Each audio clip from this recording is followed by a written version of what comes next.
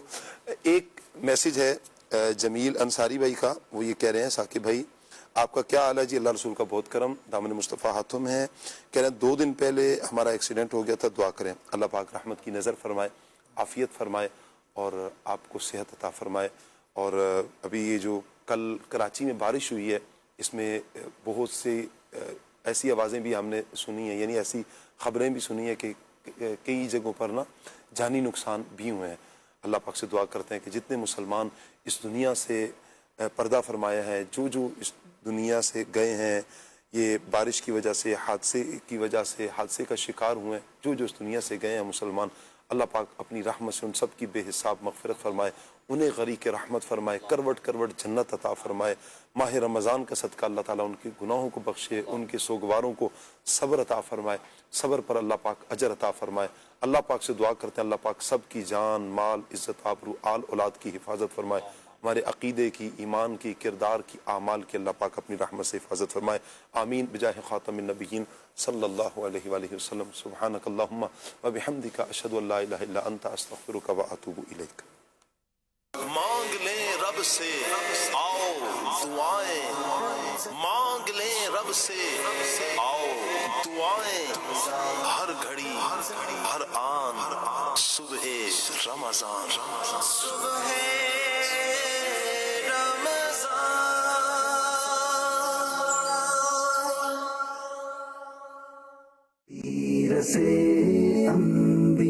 یا رب چلا دے ہم کو بھی تو نیک راستے, صدقہ ہمیں بھی سیرت انبیاء کا دے. الحمد للہ رب العالمین والصلاة والسلام على سید الانبیاء والمرسلین. اما بعد فاعوذ باللہ من الشیطان الرجیم, بسم اللہ الرحمن الرحیم. الصلاة والسلام علیک یا رسول اللہ وعلى آلک واصحابک یا حبیب اللہ. الصلاة والسلام علیک یا نبی اللہ وعلى آلك وأصحابك يا نور اللہ۔ حضرت امیر المؤمنین عمر بن خطاب رضی اللہ تعالی عنہ آپ کا فرمان عالی شان ہے، ان الدعاء موقوف بین السماء والارض، بے شک دعا آسمان اور زمین کے درمیان میں ٹھہری رہتی ہے۔ کب تک؟ فرمایا حتی تصلی علی نبیک صلی اللہ تعالی علیہ وآلہ وسلم، یہاں تک کہ تو اپنے نبی صلی اللہ تعالی علیہ وآلہ وسلم پر درود بھیجے۔ صلو علی الحبیب صلی اللہ تعالی علی محمد صلی اللہ تعالی علیہ وسلم۔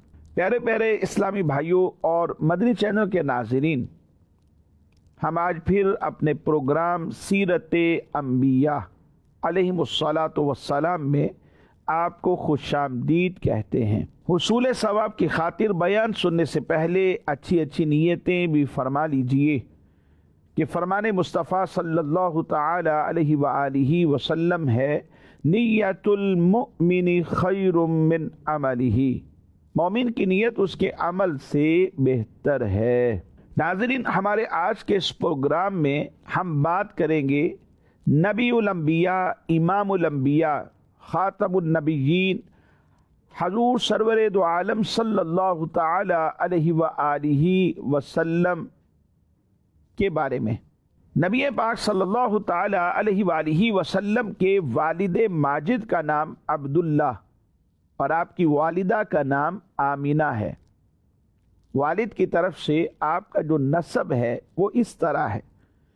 ایک حدیث مبارک میں نبی پاک صلی اللہ تعالی علیہ وآلہ وسلم نے اسے خود ہی بیان فرمایا۔ انا محمد بن عبد اللہ بن عبد المطلب بن ہاشم بن عبد مناف ابن قصی بن کلاب بن مرہ بن کعب بن لؤی بن غالب بن فہر بن مالک بن نضر بن کنانہ بن خزیمہ بن مدرکہ بن الیاس بن مدر بن نزار، اور اسی طرح 5 جگہوں پر اس کے آگے جو اضافہ ہے بن معد بن عدنان۔ والدہ کی طرف سے آپ کا جو نسب ہے وہ اس طرح ہے، محمد بن آمینہ بنت وہب بنت عبد مناف بن زہرہ بن کلاب بن مرہ۔ حضور نبی پاک صلی اللہ تعالی علیہ وآلہ وسلم کے والدین کا نسب نامہ کلاب بن مرہ پر جا کر مل جاتا ہے اور آگے چل کر دونوں کے سلسلے ایک ہو جاتے ہیں۔ حضور اکرم سرور دو عالم صلی اللہ تعالی علیہ وآلہ وسلم کا خاندان اور نسب عظمت و شرافت میں دنیا کے تمام خاندانوں سے اشرف اور اعلیٰ ہے، اور یہ وہ حقیقت ہے جس کا آپ صلی اللہ تعالی علیہ وآلہ وسلم کے دشمن بھی انکار نہیں کر سکتے تھے۔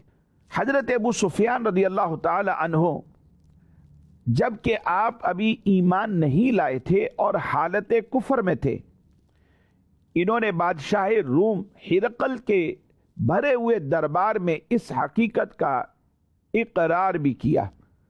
صحیح بخاری شریف میں حضرت امام محمد بن محمد اسماعیل بخاری علیہ رحمۃ اللہ الوالی نے اسے نقل فرمایا۔ تو بادشاہ ہرقل نے جب آپ کے نسب کے حوالے سے بات کی تو انہوں نے جواب دیا کہ نبی کریم صلی اللہ تعالی علیہ وآلہ وسلم ہم میں سے اعلیٰ ترین خاندان والے ہیں۔ حالانکہ اس وقت حضرت ابو سفیان رضی اللہ تعالیٰ عنہ ایمان نہیں لائے تھے، حضور کے دشمن کہلاتے تھے اور چاہتے تھے کہ اگر ذرا بھی کوئی گنجائش ملے تو نبی پاک صلی اللہ تعالی علیہ وآلہ وسلم کی ذات پاک پر کوئی عیب لگا کر بادشاہ روم کی نظروں سے آپ کا وقار کم کر دیں۔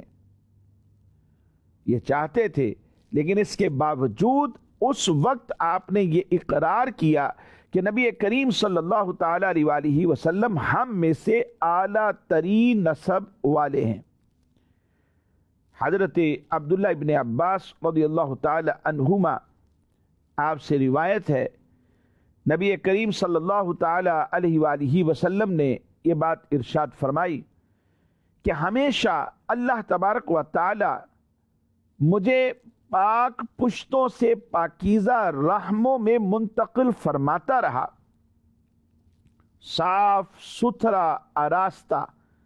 جب 2 شاخیں پیدا ہوئیں میں ان میں سے بہتر شاخ میں تھا۔ اور حضرت سیدنا عباس بن عبد المطلب رضی اللہ تعالی عنہ آپ فرماتے ہیں کہ میں نے نبی کریم صلی اللہ تعالی علیہ وآلہ وسلم سے عرض کی، یا رسول اللہ صلی اللہ تعالی علیہ وآلہ وسلم، قریش بیٹھے ایک دوسرے کے حسب نسب کے اوپر گفتگو کر رہے تھے، آپس میں کچھ کلام چل رہا تھا، اور انہوں نے اس وقت آپ کے نسب پر طعن کیا ہے۔